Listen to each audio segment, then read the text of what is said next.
একজন অভিনেতা কবে নায়ক থেকে মহানায়ক হয়ে ওঠেন?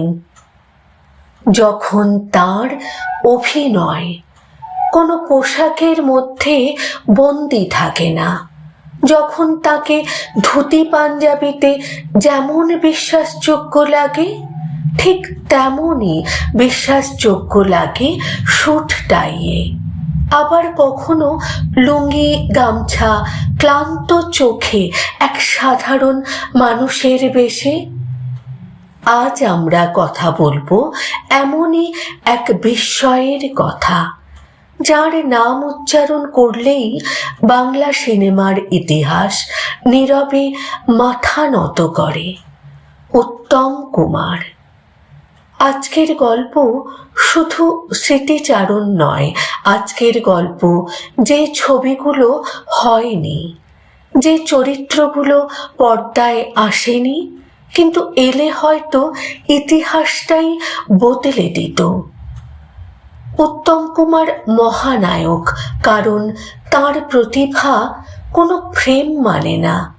একজন অভিনেতা তখনই সত্যিকারের বড় হয়ে ওঠেন যখন তাকে নির্দিষ্ট ছাঁচে ঢোকানো যায় না।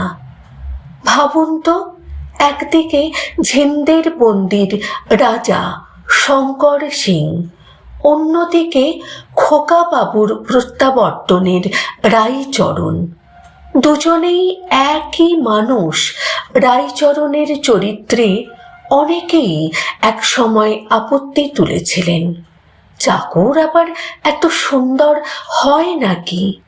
হয়তো হয় না, কিন্তু অভিনয় কি সৌন্দর্যের হিসেব মেনে চলে? রাইচরণ হয়ে উঠেছিল একেবারে নিখুঁত। চোখের চাহনি, শরীরী ভাষা, আত্মসমর্পণের ভঙ্গি, সব মিলিয়ে সেখানে আর নায়ক নেই, আছে শুধুই এক করুণ বাস্তব মানুষ। এইখানেই উত্তম কুমার আলাদা।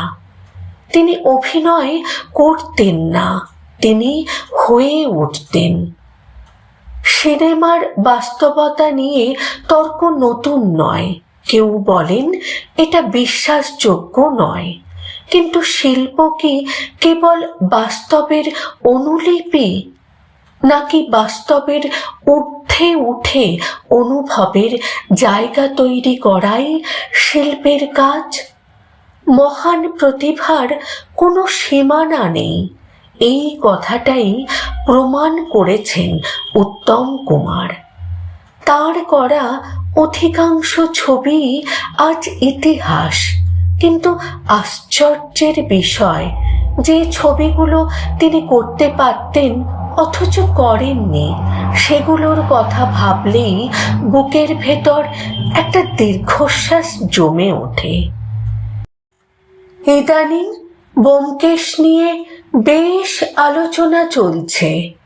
অঞ্জন দত্ত বানিয়েছেন ছবি, প্রতিক্রিয়া মিশ্র।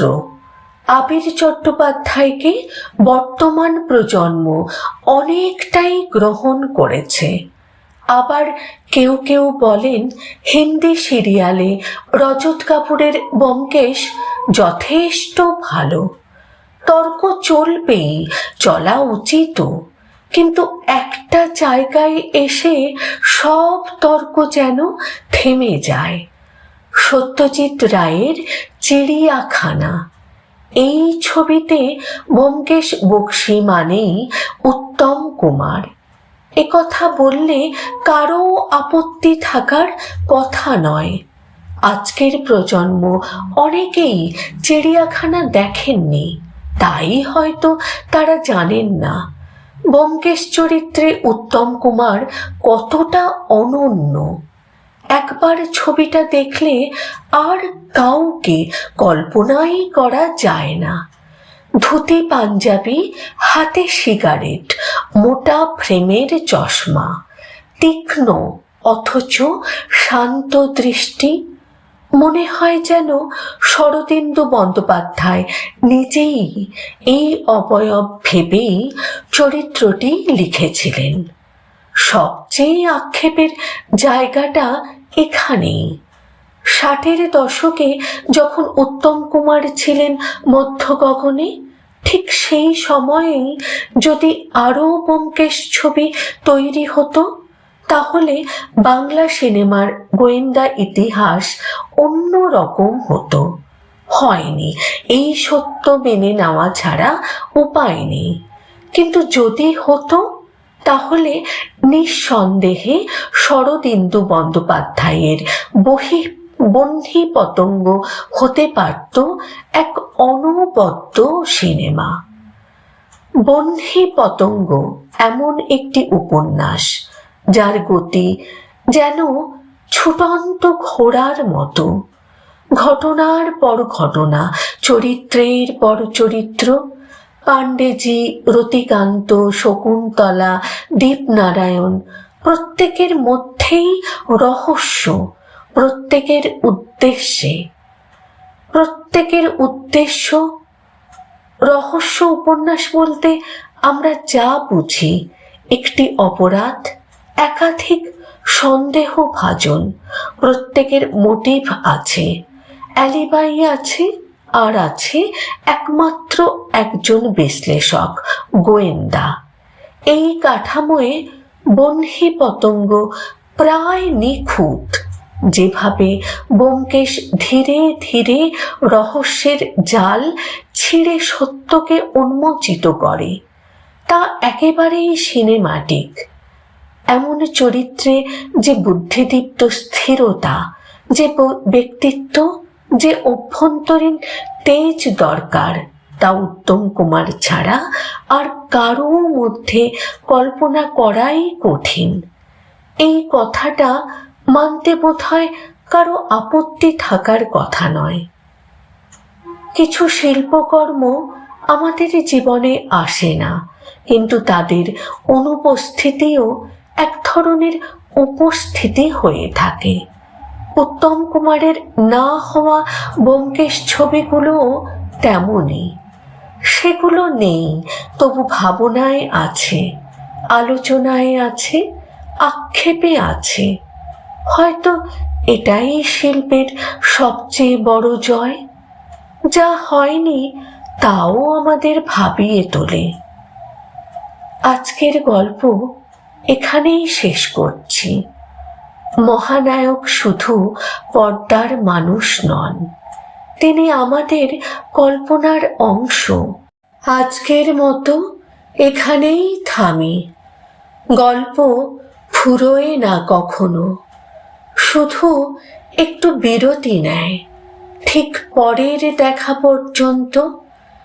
যে মানুষগুলো সময় পেরিয়েও আমাদের মনে রয়ে যান, যে চরিত্রগুলো পর্দা ছাড়িয়েও কথা বলেন, তাদের গল্পই ফিরে ফিরে আসে করকাকুর্চি ইন্ডিয়ার আড্ডায়।